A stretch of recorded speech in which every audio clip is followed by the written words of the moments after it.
So you want to be an independent filmmaker. You've decided you want to direct films. You want to write films. You want to shoot films. Are you sure? Do you love it?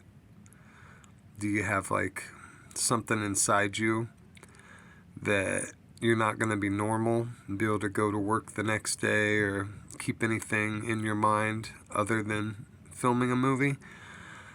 Or are you just wanting to do it because you think it's something maybe easy and that you could add to your credentials and you could tell people, oh, I'm a movie writer, I'm a movie director, I filmed a movie. You know, is it something that you're trying to just dabble in? Or is it something that you can't live without, that you're that passionate about?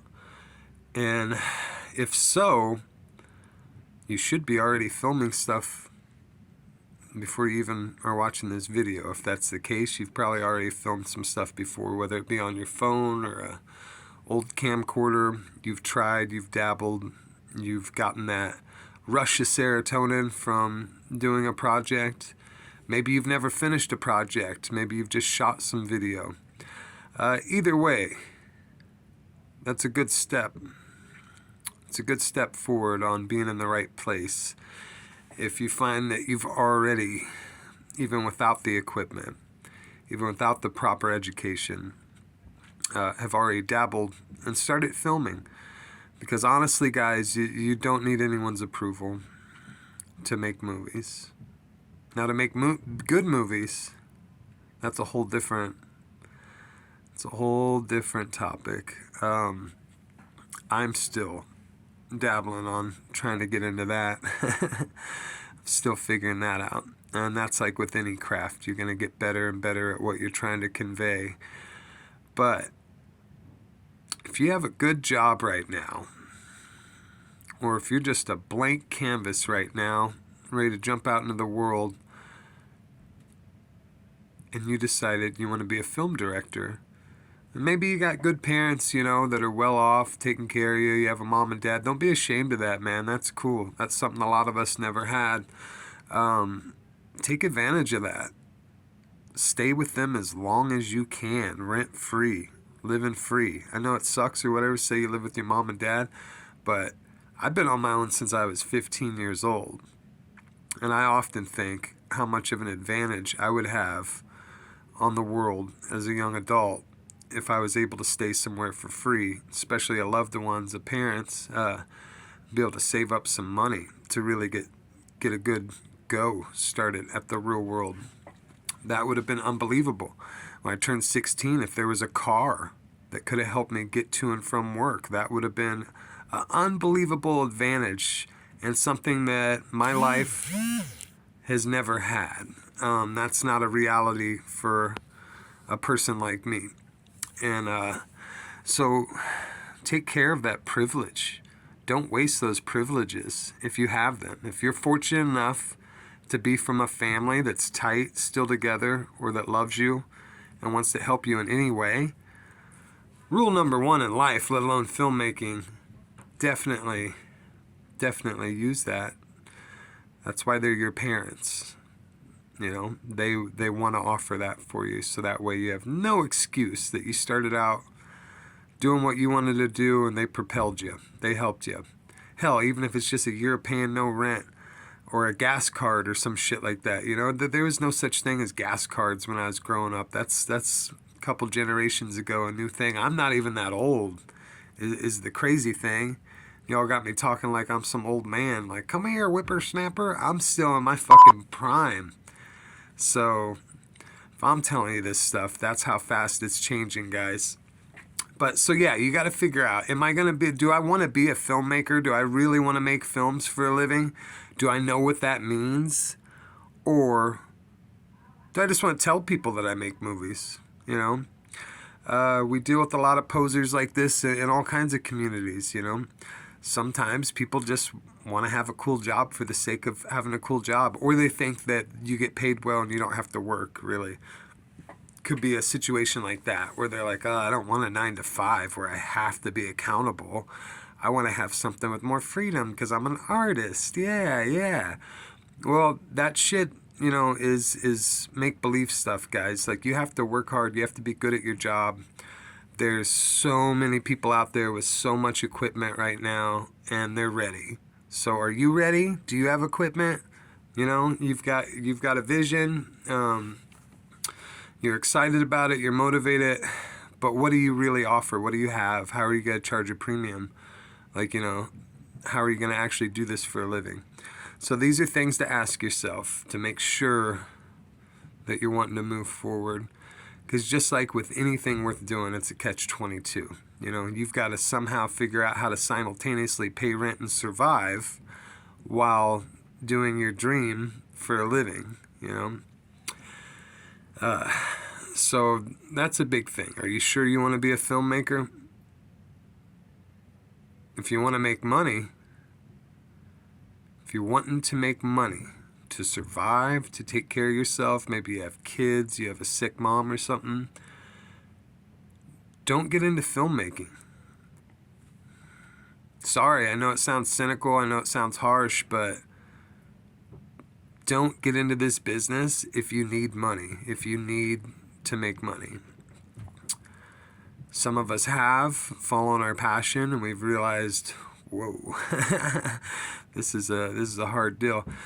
It kind of reminds me of when you go to Hollywood, you go to LA, every barista, every waitress and waiter, every bartender, every stylist at the hair salon, every single person you meet, the guy selling hot dogs, the hot dog vendor, to people working at Hot Topic or whatever at the mall,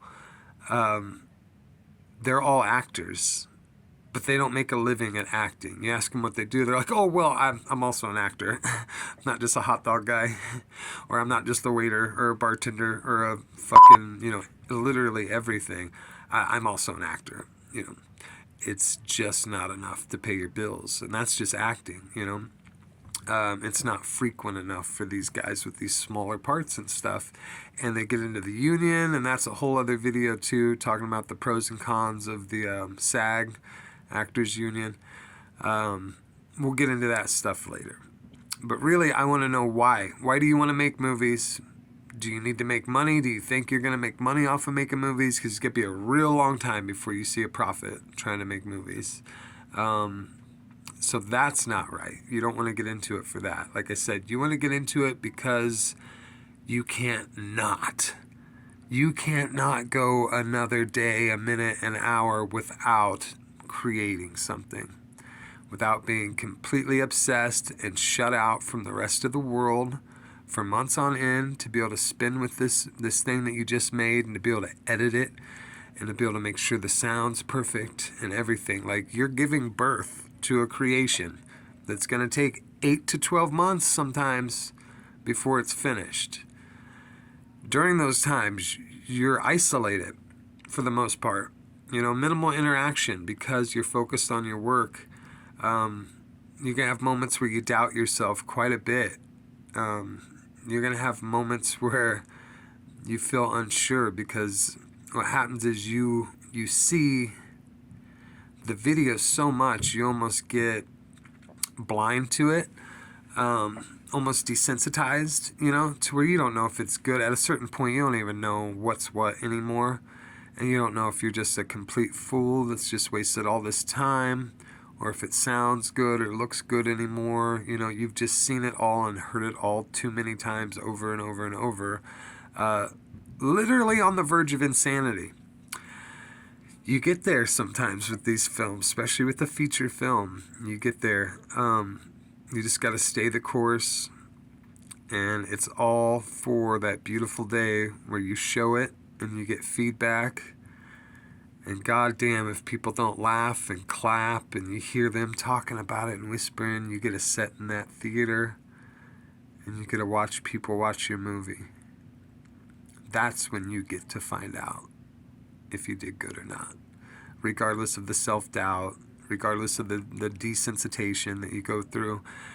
You save it all up for that year later, maybe 2 years later, even in some instances, where you get to actually see your creation in the wild with strangers, with friends, with family, and you get to watch them watch what you just spent all this time on. For good and bad, that makes me happy. Even if every person said it was the worst thing they ever seen, that's what I just did all that work for, was to get an emotional response from this room full of people, and the next room full of people, and the next room, and the next room, and this person's front room when they stream it, year from now, all that. So that's all the same to me. Whether if they say it's the worst thing I ever seen, kill yourself, or they say, oh my God, that was so funny, that's just, I knew exactly, like that was how me and my buddy was, or whatever. People relate to it, they find something in it, they laugh, they love it. Those are the same to me. As long as I get an emotional response, love me or hate me, kiss me or kill me, that gets my goat. That's what I'm looking for. That is the exact same thing to me. I'm probably a serial killer or something, because that is the same thing to me. That energy is the same gasoline that I need, whether if it's good or bad. As long as there's plenty of it, it's passionate, there's real reason, not just bold-faced blind hatred, like, fuck that guy. I mean, even that kind of fucking, I like that in general anyway. That shit always gets me excited. I'm a weirdo like that, though. But yeah, so why do you want to make movies, man? Tell me if you guys like these. I plan on diving into this thing. This is kind of the introduction to independent filmmaking, the ups, downs, side to sides, left, right, in between, all of it. Pretty cringy, sorry. But yeah, so let's talk about, you wrote a movie. You wrote this really fun script. You think it's good. You're into it. Everything's lining up for you. It's enough pages. The story wraps up nicely. Everyone that's seen it thinks it's great. Maybe you've put it in a couple screenwriting competitions. You've won a couple awards. You've got some official selections and stuff for it. Now you're ready to make this into a movie. You get a crew together, you rent you a camera, or you buy you one, you get you a sound guy, you got your sound guy, you got your camera, you got your little crew, of dudes, and you cast the thing. You have a couple people in mind, you get them, yes, it all syncs up, you get who you want it, you hold an open casting, and you meet some new people, and you get them into as supporting cast, and you're ready to film your movie. You're going out to the locations that you set up way ahead of time, left deposits on, worked out deals with, and you're filming in these locations, and you've got limited time after you drove there, and you got to get X amount of stuff done within X amount of time, because tomorrow we move on to the next spot. You always got to be on the go like that. This is not studio filmmaking. We do not have a year. We don't have 6 months. We don't have 4 months. We don't have 2 months. A lot of times we have about 5 to 9 days. That's 5 to 9 days to make a 90-minute feature film in multiple locations. Okay, so that's what we're doing here. That is part of the test of might, unless you just want to play it safe, but be kind of boring and, have the whole thing be in 1 or 2 locations. That's fine too, man. That's fine too, especially for your first couple movies. And when you're writing these things, set yourself up for ease like that. Think about, what do I already have access to? Like, don't be writing shit about you're on the face of the moon or in a fucking spaceship if you've got no budget and just an apartment and 2 couches to work with. Write a fucking movie about some roommates and one of them does something to the couch, you know what I mean? Or whatever, They find a dead hooker in the couch. I mean, fuck, I'll write a movie right now if you want. But the point is to write to your abilities, right? To what you have access to. If you have 1 car, your roommate has a girlfriend and she's down, then that means you have yourself, a car, a place you guys live, a girl, and another guy. So you've got some characters, you've got some functional props you could use, and you've got at least 1 location. You could probably get away with using the car as a small location too for something. But maybe your house has, several bedrooms or a basement in it or whatever. You got a bathroom scene. You know, you just got to write it easy like that to yourself. You got access to a buddy's farm. Boom, okay, a farmhouse thing, or maybe he's got a river. All right, we got a river on it. So you want to write like that. If you write stuff about being on a spaceship and this and that, then you're never going to make that movie until you already have tons and tons of money to be able to fabricate and find all these things. So that's a cop-out, man. You're writing yourself out of your own movie abilities, you know, when it comes to actually filming it, making it, bringing it to the table. So don't cheat yourself like that. Don't be scared and write yourself out of your stories and your movies too by making it so over budgeted. You're one of those people that's like, oh, I have a really great movie, but we just never have the money to actually make it a reality. That's bullshit, man. That's stuff people say who don't actually create things. That's stuff that people who just waste time and want to be in a conversation with other filmmakers say. I hate that kind of stuff. Procrastination. That's fake, man. What's the difference between saying I've got 20 movies like that, but I'm just never going to make them, and just keeping my mouth shut?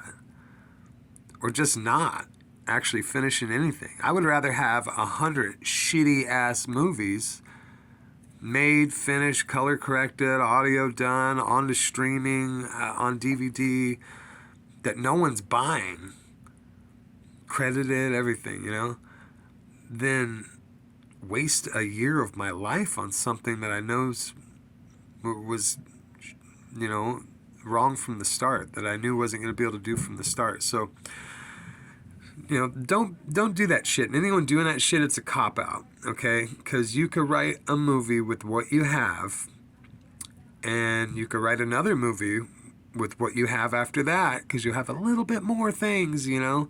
And you could build a staircase, essentially, to your big budgeted movie off of the back of each one of these. So, are you creative? Can you write more than one thing? Can you make more than one grand movie that's going to take your whole life and millions of dollars? Like, why put all your eggs in one basket like that? No one is going to help you. No one is going to come, like, rescue you and make your movie for you. If you're waiting to do it because you feel like you don't have enough money or equipment, you would be a fool to buy an expensive camera. The way that they become obsolete every year, it's ridiculous. You could rent the most expensive, nicest camera in the world for like a couple $100 and have it for a week or two, film your movie with the most state-of-the-art camera that's out, and give it back. Okay, you don't have to spend $300,000 on your camera. You could use a $300,000 camera though, for like $400 to film your whole movie. So guys, you got to be smart. Do you actually want to make a movie? Do you want to film a beginning, a middle, and an ending and have something finished? Are you afraid to have a finished product? So you're going to grab excuses, not good enough camera, not enough money, not enough. Or are you going to fucking write to your advantages, write to yourself, give yourself a softball, show off your writing skills, show off their acting chops by using minimal things, and make your movie? It could look as nice as you want if you could get the money to rent the camera. You know?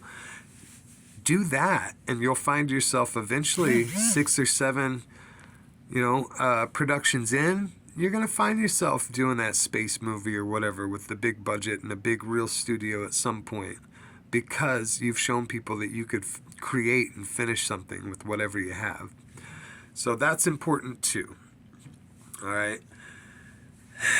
Now we get into the nastiest part of this business, and that is funding. Funding is not fun.